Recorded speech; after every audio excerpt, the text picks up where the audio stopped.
What's up, y'all? We're back. Scaling Ventures podcast, building niche vertical SaaS firms that punch like $50 million ARR giants. I got my boy Kjael back with the summer vibe, the short sleeve button down, looking like $1 million. Oh, it's good to see you, pal. Good to see you too, man. Looking good. It's been a while. Yeah, and I got new digs too. Went for it on the poster game. I'm going to get a Spidey. I'm Spider-Man's coming over there somewhere. Maybe the X-Men character collage will go up top. I'm personalizing. Marty got me a diffuser that's pushing all this glorious scent into my space. I'm vibing. I got a plant. I like it. Anyway. Okay, topic du jour. Holy smokes, big point of view here. It's always interesting, but I think probably these last two sessions, the ARR waterfall and kind of the four systems that compose and lead to ARR was kind of like a breakthrough moment of clarity and just kind of simplification for me. And this one is another. So the headline is Build Pipeline Where It Hurts, a modern approach to TAM ingestion. And so this is basically a representation of my evolution as a go-to-market leader, where I kind of just look back, and it's funny, the old playbook is 3 years old. So, it's crazy how fast our world is moving. But in terms of a layout for content, so we'll talk about the old playbook, which in its time felt so elite. I thought we were so ahead of the curve, and I think we were, but now it's crazy how much has changed, frankly. So the old playbook, which was very much fit first, funnel led, kind of static list based approach to go to market. And when we say TAM ingestion, so sorry, I'm bouncing around a little bit. When we say TAM ingestion, total addressable market.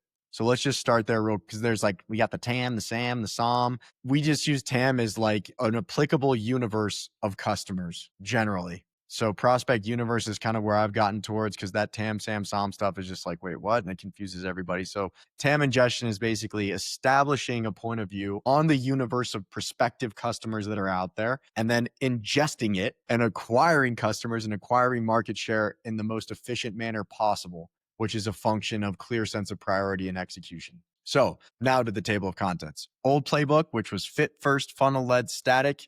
And then we'll contrast that with an evolution, which is the modern playbook, which is fit plus pain plus signal, where the headline here is priority is a function of pain, observable pain, and progress is a function of high priority engagement. And then a quick take on operationalizing a pain-driven TAM machine, and then a final thought. And we're going to bounce into this little Claude artifact that I spun up, which is kind of fun, but we'll bounce over to a visual representation. So once upon a time, and I think generally it's kind of like a cool, let's understand our TAM. And then this is where kind of data-driven points of view on ICP were so cool. And back then it was like, cool, we've got our customer base. And for us, assume that it's less like you've got product market fit. This is not startup grind. It's like you're stepping in as a new operator. You're stepping in to generate growth. So it's like, cool, we've got this, I guess, legacy customer base that's been with us. We've retained them. We can assume that whatever attributes are the most present among those customers are the attributes you should look for in acquiring new customers in a very efficient manner. So it was basically understand your best customers, enrich them with firmographic data, which back then was like DataFox and Clearbit and total basic stuff. Employee size, geography, etc. But observable stuff, LinkedIn was your best friend. And then apply some type of ranking as a function where it's like, cool, these are our best customers. These are the data points that we know are most present among our customers. Go out into the world, search for those, and then put them on a spectrum. So best scoring gets the most priority. And I would say the issue with that playbook was essentially, let's think about traditional sales, right? You don't learn about the pain until you get into qualifications. Like, what's your budget? Who's the authority? What's your need? And now you're trying to come up with the pain. And then you're trying to see what let's say the product integration plan looks like, where they fall on the value chain. And all of that happens so later on in the conversation that now you're just end up with a bloated CRM in the pipeline of not so qualified leads, right? Because all we went off of was firmographic data. Yeah, totally. And so it was like, cool, this is the name of the game. Our sense of priority is a function of fit, and let's go. So we established, it's pull a list of good fit accounts, enrich with firmographic data, rank them by score, push to outbound, and start peppering the hell out of the best fit groups. And the challenge was basically the priority, or the sense of priority, was informed by you as the vendor. So it was deeply flawed to assume that you are your best fit customer's top priority. So biased. So this led to bloated CRMs, fire hosing outbound campaigns, and just, I guess, misalignment, frankly, right? You assume that because these accounts were good fits, that whatever your solution was a priority. which is, we often think we're the center of the universe, it turns out. So now, if we think about, okay, so how does this evolve? So we have this notion of so fit is absolute table stakes. So one way 100%. that Kevin and I have been discussing it is ICP fit puts you on the dartboard. Observable pain, and we'll talk about what that means, determines whether you go on the bullseye of the dartboard or you stay out on the fringe. And then, so let's just stop there. So observable pain. So the thing here is that, cool, you being a fit is table stakes. That gets you on the board. And then our ability to observe objectively via data points, and this is the hard part, that you are in pain that we solve determines the order of priority. And performance is purely a function of focusing on the right things and allocating energy towards the right things in the right sequence of time. So some examples here, and these are the most generic ever. A new compliance deadline in their industry, a strategic hire they just made, a legacy vendor they're sunsetting, cost pressure from layoffs or efficiency mandates. So observable pain is kind of or I guess back to the OG era, it was like, cool, ICP fit. And then we used to think a lot about triggers. So what are trigger events that elevate? And so pain can be kind of analogous with that, right? It's like, but something that you can observe. So for instance, when you post a job, every recruiter under the sun is going to hit you up. Nowadays, you post a job and somebody hits you up about building an agent that can do that job. So that's back to kind of trigger events, something observable. So observable pain doesn't necessarily have to be a trigger event, but it's something that signals pain and pain acuity. And there you go. So that's what theoretically turns a good fit prospect into someone this is like maybe a nice to have into a need to have is one way to think about it. Yeah. Anything to add there? Yeah, I was going to say, said another way, it's really, you want to think about, based on what you're selling, who's doing the thing or doing some type of action that's creating an urgency where your product directly solves the pain within the urgency that they're feeling, right? So for example, let's say someone has to go spit out a ton of orders, or a startup just got a ton of funding and, they got to do a lot of hiring. They're probably going to jump out and buy a lot of tech tools. What is if you have a solution that solves the process of, hey, here's how the best to allocate those dollars so you don't introduce bloat into the company and now you're out of runway, things like that, then you're basically monitoring for signals for someone who has just got a ton of funding. Or for example, let's say a company that does manufacturing and has independent sales reps and does orders. You're looking for someone who essentially has a ton of, let's say they launch a new collection. They're attending a brand new market. They have a brand new website and they're getting a ton of traffic and attention. They probably have a challenge maybe producing the orders or maximizing the ROI there. If your solution meets that pain or solves that pain effectively, you meet them at the time where the action's happening, they're feeling that pain, that sense of urgency is being created, and you're just reaching out to explain to them like, hey, I understand what you're going through and I'm here to help. Or the real grand slam is, I noticed this and this and this, which is hurting you this way. Yep. Here's a first step towards solving it. And they're like, wow, you just either you just made us aware of pain that we couldn't really quantify, or that we weren't appreciating the impact that it has on our business. Yep. And if it's done well, you knock them out of their seat, where it's like, almost like you had a crystal ball, like right between the eyes. Yep. Cool. And so next is this concept. So kind of ICP, OG playbook is table stakes. What was lacking was a clear sense of priority that was priority of the customer, not your sense of priority. Pain is that. And then it becomes a function of progress. And progress is basically driving engagement in those acute pain, high priority accounts that is observable via their behaviors. And so you're trying to work them through aware, interested, selecting, and it's basically like they know about us. They're looking at stuff like us. Oh, wow, they're in our pipeline. We're actively engaging them. We won them.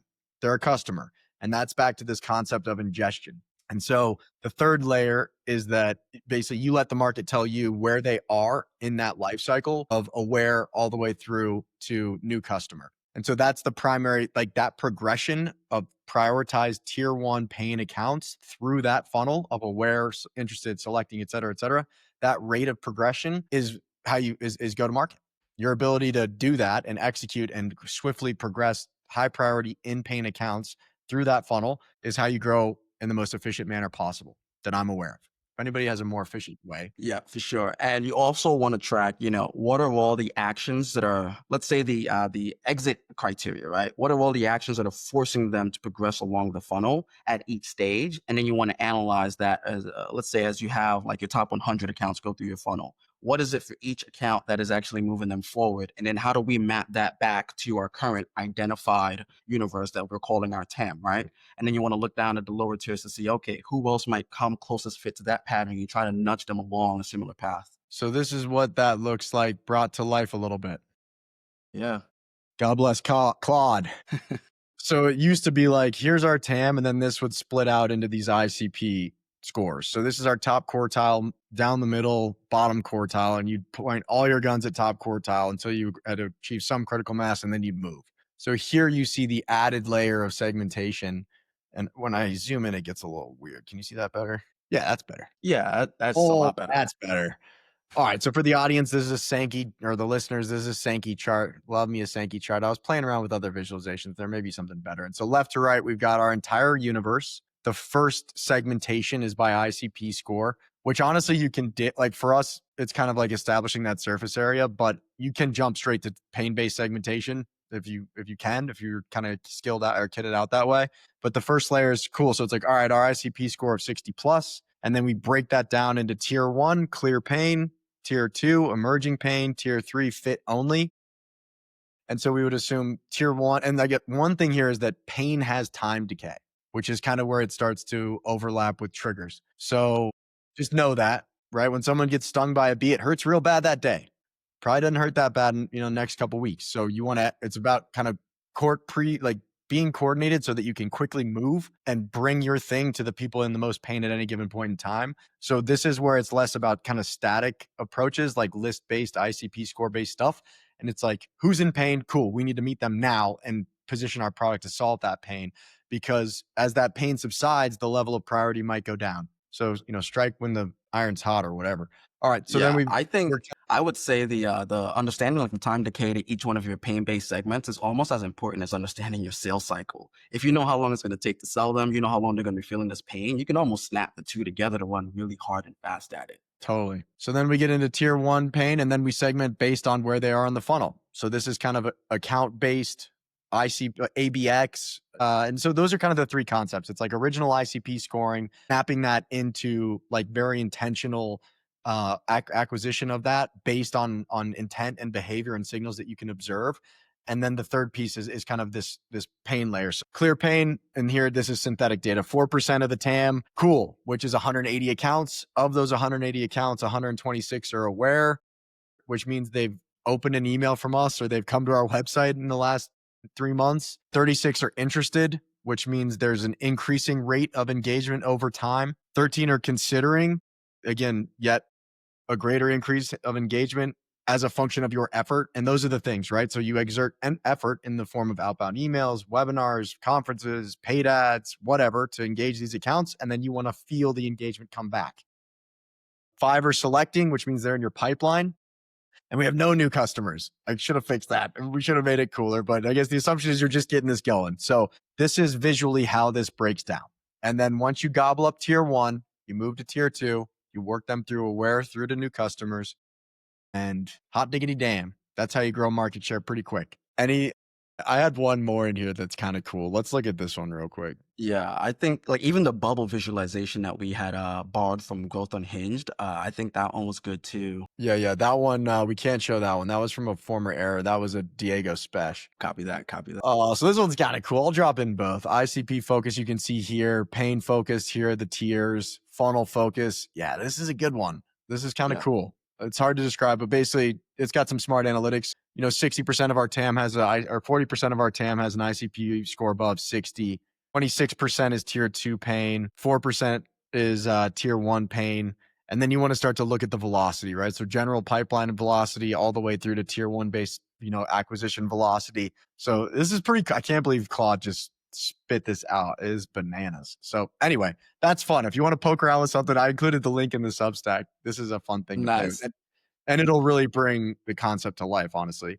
Cool. And that was a shameless Claude plug. Yeah. I mean, their artifacts are off the charts. And then also asked Alex to spin up something spicy. So I'm going to start to do my own concept visualizations. Shoot, two a month or something. We'll top grade a little bit. So I've got my janky Sankey chart in the post for now, but ideally we'll swap that out with something way snazzier. Hey, so let's add Dylan in for like just a check of sanity. It's like, hey, what you think about this chart?